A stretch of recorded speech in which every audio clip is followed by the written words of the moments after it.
The vacant lot at the end of Sycamore Street wasn't just empty, it breathed. I'd heard the story since I was a kid. Don't cut through after dark, don't linger, don't listen to the whispers. But rent was due, and the shortcut shaved 10 minutes off my walk home from the late shift.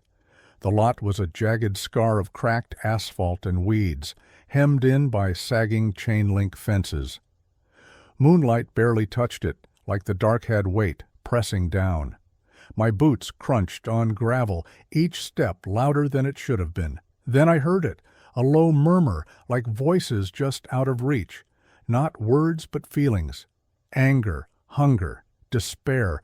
The air turned thick, heavy with the smell of damp earth and something metallic like old blood. I quickened my pace, my breath fogging in the chill. The whispers grew sharper, weaving through the rustle of dead leaves.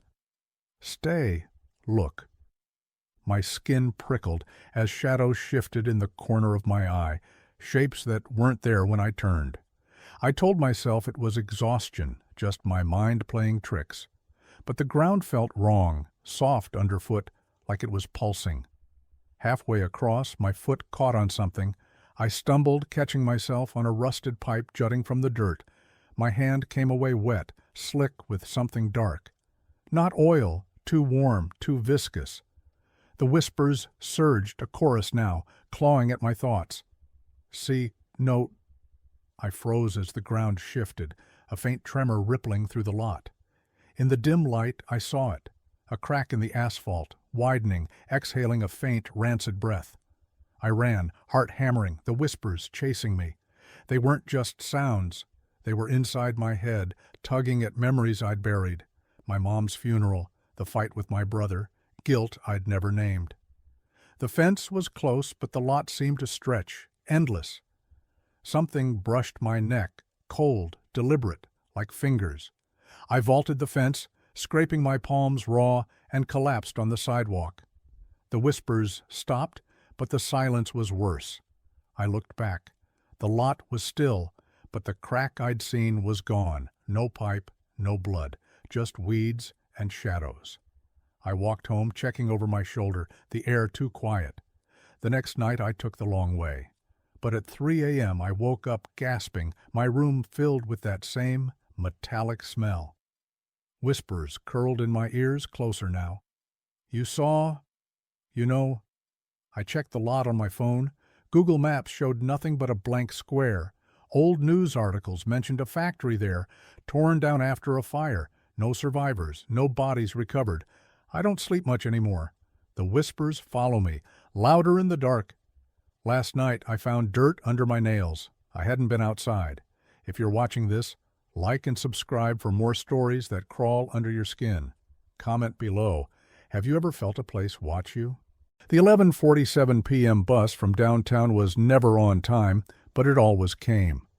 I'd been working late at the diner, my feet aching, the smell of grease clinging to my hair. The stop was a lonely slab of concrete under a flickering streetlight, the city quiet, except for distant sirens. The bus rolled up, headlights dim, engine wheezing like a tired animal. The doors hissed open, and the driver didn't look at me, just stared ahead, hands tight on the wheel. I swiped my card and took a seat near the back. The air inside was stale, heavy with a sour tang, like sweat and something sweeter, rotting. The seats were empty, but I felt watched, the hair on my arms standing up. We pulled away, the city lights blurring outside. The bus was too quiet. No hum of tires, no clatter of loose change, just my breathing and a faint rhythmic tap-tap-tap from somewhere behind me. I glanced back, nothing but rows of torn vinyl seats. The windows reflected my face, pale and hollow-eyed, but something else flickered in the glass. A shadow, too tall, too thin. I checked my phone, 11:55 p.m. We should have hit the next stop by now. The streets outside were wrong, narrow, unfamiliar, lined with crumbling brownstones that looked abandoned. The tap-tap-tap grew louder, closer, like nails on metal. I gripped the seat, my palms slick. The air grew colder, my breath visible, curling in the dim light. "Driver," I called. my voice thin. No answer. I stood, swaying as the bus turned sharply. The tapping stopped. I inched toward the front, the floor sticky under my shoes. The driver's head was slumped, unmoving. I reached out, heart pounding, and touched his shoulder. His head snapped up, eyes empty, just black pits where they should have been. I stumbled back, crashing into a seat. The bus lurched, lights flickering, and the tapping became a chorus. Dozens of unseen hands hammering the walls, the ceiling, the floor. Shadows writhed in the windows, pressing closer, their shapes twisting into faces, mouths open in silent screams. The smell was unbearable now, like decay and ash, choking me.